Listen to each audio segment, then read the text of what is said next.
ఎందుకురా ఇక్కడికొచ్చి తగలడ్డావు? ఆడపిల్లని అడ్డం పెట్టుకుని ఆడ్డానికి. నా కొడుకు గాజులు తొడుక్కుని జడల్లుకొని తల్లో పువ్వులు పెట్టుకోలేదురా. మీ ఇంటి పిల్ల కనపడకుండా పోలే, లేచిపోయింది. జాంపేట బాయి కొడుకుతో లేచిపోయింది. దమ్ముంటే వెళ్ళి జాంపేటలో చూపించరా. ఏమవుతున్నా విషయం తెలియగానే ముందు అన్నయ్య కదా చెప్పాలి. ఎందుకు అడ్డమైన వరకు చెప్పారు? రవిబాబు చూసుకుంటాడని నేను మాట్లాడకుండా ఉన్నాను. నువ్వు మాట్లాడకుండా ఉన్నావు, వాడు పంపించేశాడు. ఒరే రవి, దేవి గురించి వీళ్ళు ఏదేదో చెప్తున్నారు. నిజమేనమ్మా. పాప ఇలా చేస్తుందని నేను కొంచెం కూడా ఊహించలేదమ్మా. బాబు, నిన్నే కదయ్యా నమ్ముకొనున్నాను. ఇలా అశ్రద్ధగా ఉండిపోయావేంటయ్యా? కాదు ఎక్కడికి లేచిపోనిచ్చావు? అన్నయ్య ఏం మాట్లాడుతున్నావు? తను కనపడలేదు అనగానే ముందు నీకే కదా ఫోన్ చేసి చెప్పా. మాకే ఇలా ద్రోహం చేస్తావరా? అన్నయ్య నాకేం అర్థం కావట్లేదు. నటించకరా, నటించకు. ఆ రోజు రాత్రి నువ్వు తనతో మాట్లాడుతున్నప్పుడే నాకు అనుమానం వచ్చింది. మాకు తెలిస్తే ఒప్పుకోవని లేచిపోనిచ్చావు కదా. అన్నయ్య నోటికి వచ్చినట్టు మాట్లాడుకో. ఆ రోజు ఏం జరిగింది? ఏంట్రా, ఏం చేస్తావు? నా కూతురు ఎక్కడరా చెప్పు. అన్నయ్య నేను కూడా ఈడొచ్చిన పిల్ల జీవితాన్ని నాశనం చేయడమే కాకుండా కుటుంబ పరువు గంగలో కలిపి. నేను చెప్పేది కొంచెం మాట్లాడేవో కొంచెం వినొచ్చు కదయ్యా. మీరు నిందల మీద నింద వేస్తే ఎలా? ఇది నా కుటుంబ విషయం, అడ్డమైన వాళ్ళు మాట్లాడదు. ఎవరో క్రైస్తవుల అమ్మాయితో తిరుగుతున్నావు, దాన్ని కప్పిపుచ్చడానికి మా ఇంటి పిల్లని లేచిపోనిచ్చావు, అంతేగా? అన్నయ్య నేను ఎత్తుకుని పెంచిన పిల్ల ఇలా మాట్లాడుతున్నావేంటి? ఆపరా. తను లవ్ చేస్తున్న విషయం నీకు తెలుసా తెలీదా? చెప్పరా, తెలుసా తెలీదా? తెలుసన్నయ్య, కానీ ఆ రోజు ఏం జరిగిందో కాస్త ఇంట్లో పడేసి కుమ్ముంటారు కదరా, అని తరివి తరివి నరుకుంటారు కదరా. ఎందుకలా చేయలేదు? నీకు అలవాటే కదా. మా అమ్మ కడుపులో పుట్టుంటే చేసుండేవాడు కదా. అన్నయ్య పిచ్చి పట్టినట్టు మాట్లాడుతున్నాయా? ఎవరిని పట్టుకొని పిచ్చోడు అంటున్నా? అన్నయ్యని పట్టుకున్నా. కాదన్నయ్య, నరికి పోగులెడతాను. అన్నయ్యకి మర్యాద ఇవ్వలేదంటే పోరం బొక్కేదవా చావ కొడతాను. అన్నయ్య నోరు మీరా. అన్నయ్య నేను నమ్మే మోసపోయానన్నయ్య. చెప్తే అర్థం చేసుకో. జయచంద్ర, వాడి ఇంట్లో తరివేంట్రా. వాడు ఎక్కడుంటే నేనే వాడిని నరికేస్తాను. అన్నయ్య అన్నయ్య చెప్పాడుగా, పో బయటికి పో. ఏరా బయటికి బో అని చెప్తున్నారు కదా, ఇంకా రాయిలా ఇక్కడే ఉన్నావే? మనిషికో మాట గొడ్డుకో దెబ్బ అంటారు. పోరా బయటికే, పోరా. ఏమన్నారు? ఇల్లు వదిలి బయటికి పోవాలా? నన్నే కదమ్మా అన్నారు. బయటికి పొమ్మన్నారు కదా. వదిలేమ్మా. అమ్మా నన్నే కదమ్మా అన్నారు, వదిలే. నువ్వు లేని ఇంట్లో నేనెందుకయ్యా ఉంటాను?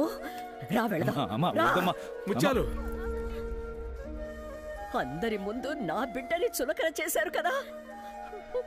అమ్మా ఆయన ఏదో కోపంలో మాట్లాడారు, వదిలేమ్మా. కోపం? ఎవరికి కోపం రాదు, నీకు రాదా? కానీ అందులో ఒక న్యాయం ఉంటుంది. ఎవరు ఎన్ని మాటలన్నా పర్వాలేదు, కానీ ఈయన నోటితో నిన్ను ఇంట్లో నుంచి బయటకు వెళ్ళిపోమన్నాక ఏం మర్యాద వద్దురా? పర్వాలేదమ్మా. ఎవరిని బాధ పెట్టకూడదని అన్ని నీ మనసులోనే దాచుకున్నావు కదా. కావాలరా నీకు? కావాలరా నీకు? కావాలి కావాలి.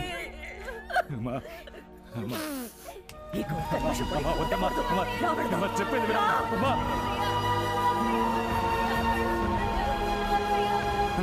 ఎక్కడికి వెళ్తున్నా? అమ్మ అమ్మ వద్దమ్మా, నా మాట వినమ్మా. అన్న వద్దనా వద్దనా.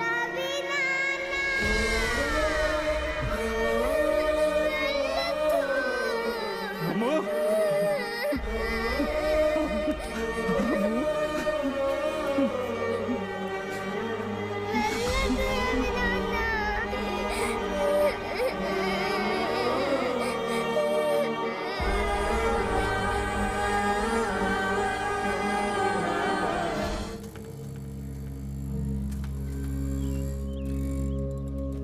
అన్న ఎక్కడరా? లోపల ఉన్నారు.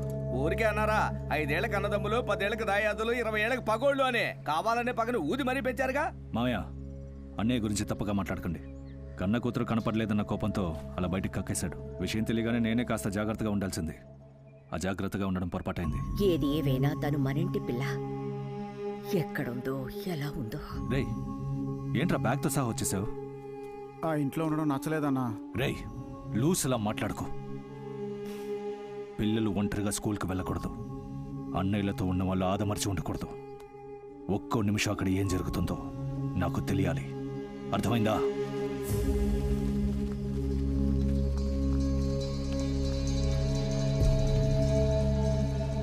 బాబు, పిఆర్వి కుటుంబం మీద మేము ఎంతో మర్యాద పెట్టుకొని ఉన్నాం. ఆ కుటుంబానికి ఇలా జరిగిందని మేము ఎంతో బాధపడుతున్నాం. అలాంటిది మా మీదకి కత్తులు కటార్లు తీసుకొచ్చారు. ఈ అబ్బాయి ఏం చేశాడో మీరు తెలిసే మాట్లాడుతున్నారా? బాబు, మా ఇంటి పిల్లాన్ని మీ ఇంటి పిల్ల లేపుకుపోయిందని మేము ఇలా గుంపుగా మీ ఇంటికి వచ్చి నిలబడితే మీకు సంకటంగా ఉండదు? మేము వెతుకుంటూ వచ్చింది మీ అబ్బాయిని కాదు, మా అమ్మాయిని. మా ఇంటి పిల్లని వెతుకుంటూ మేము రావచ్చు కదా. అందుకని ఇంతమంది ఈ టైంలో మా ఊరికి ఎంత ధైర్యం ఉంటే? నువ్వు ఊరుకోమ్మా, వాళ్ళు వచ్చింది గొడవ పడ్డానికి కాదని చెప్తున్నారుగా. అందరూ వెళ్ళండి, వెళ్ళండి. అయ్యా, మీ వాళ్ళని వెళ్ళమనండి. ఇప్పుడు మీరు మాట్లాడుకోండి. అయ్యా, నా కొడుకు చేసింది తప్పేనయ్యా, పాపిష్టోడు.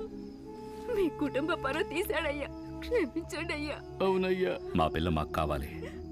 హక్కును చేర్చుకుని ఆదరించారో నరికి పోగులు పెడతాను. కింద పడేసి కొమ్మంట్రా, ఆడే నిజం చెప్తాడా? సరే బాబా, రవి వచ్చాడు మాట్లాడదాం. అన్నఫిషియల్గా అన్ని చోట్ల వెతికేశాం. మీరు కంప్లైంట్ ఇచ్చారంటే కొంచెం. వద్దు సార్, అన్నయ్య బాధపడతాడు. రవి, వీళ్ళందరూ వాడితో చదువుకునే అబ్బాయి. వీళ్ళు ఆ ఊరోళ్ళు.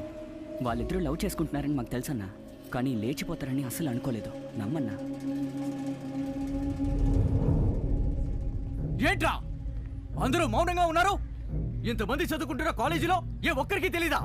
ఏం సార్, మీ పిల్ల చేసిన తప్పుకి మమ్మల్ని ఇలా ఖైదీలో నిలబడి ఏంట్రా? ఆ గాడిదలిద్దరూ ఇక్కడే చదివారుగా. నిన్ను కాకపోతే ఇంకే గాడిదని అడగాలి. ఇదిగో, ఒకరికొకరు బాగా మాట్లాడుకోండి. రేపు ఉదయం వచ్చినప్పుడు ఇదే సమాధానం వస్తే ఏ ఒక్కరిని వదిలిపెట్టను. ఏమండి, ఏమైందండి? ఏమవ్వాలి? ఇంకా ఏమవ్వాలి? పరువు పోయింది, మర్యాద పోయింది, అన్నీ పోయాయి. ఏమండి, ఏం చేస్తున్నారండి? ఏమైందండి? మీరు చెప్పండి. మదిరా, మదిరా, ఇదిగోండి. ఎందులో ఏదైనా కల్పించేయండి. అందరం తిని కట్టకట్టుకుని చేద్దాం. ఏమిటి బాబు? ఏంటన్నయ్య? ఇదిగో చూడండి, వెంటనే రవిబాబుని రమ్మని పిలవండి. వాడొస్తేనే మన పిల్లని కనిపెట్టగలడు. అది లేచిపోవడానికి వాడే కారణం, కనిపెట్టడానికి వాడే పిలుస్తావా? అన్నయ్య, పోలీస్ కంప్లైంట్ ఇద్దాం అన్నయ్య. కంప్లైంట్ ఇచ్చి కనిపెట్టి విందు భోజనం పెట్టి కాపురానికి సాగనంపాలా? అసలే పరువు బజార్న పడిందని నేను దిగులు పడుతూ ఉంటే ఉన్నది కాస్త మంటగలు పట్టారా?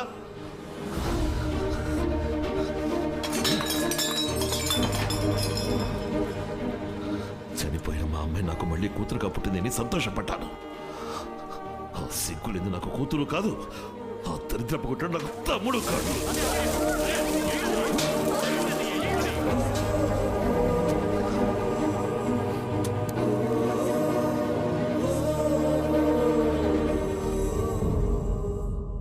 కూర్చోండి బావా.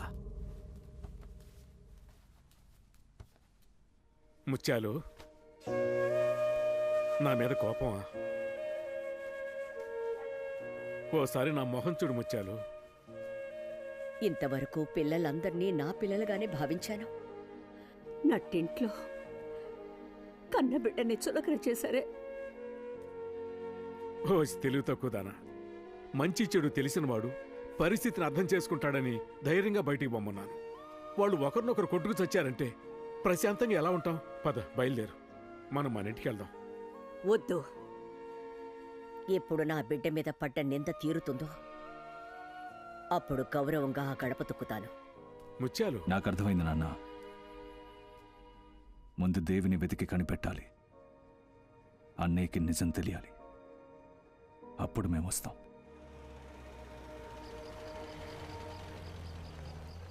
ఎక్కడికి వెళ్ళొస్తున్నారు? నా కొడుకుని భార్యని వెళ్ళి చూసి వస్తున్నాను. అలాగే నా పేరు మీద ఉన్న ఆస్తులన్నీ పంపకం చేయాలి. దాని గురించి కూడా లాయర్తో మాట్లాడొస్తున్నాను. ఎన్ని భాగాలుగా పంచుతారేంటి? దీనికి సమాధానం చెప్పే లోపలికి రావాలా, లేదా లోపలికి వచ్చాక కూడా చెప్పొచ్చు? చెప్పిన తర్వాత నేను లోపలికి రాను. చూడండి, మావయ్య, మావయ్య, ఆయన ఏదో కోపంలో మాట్లాడారు. అందుకు నేను క్షమాపణ అడుగుతున్నాను. లోపలికి రండి మావయ్య. పర్వాలేదు, సేద తీరే వరకు కాసేపు ఇక్కడే కూర్చొని తర్వాత లోపలికి వస్తాను. నువ్వు లోపలికి వెళ్ళమ్మా.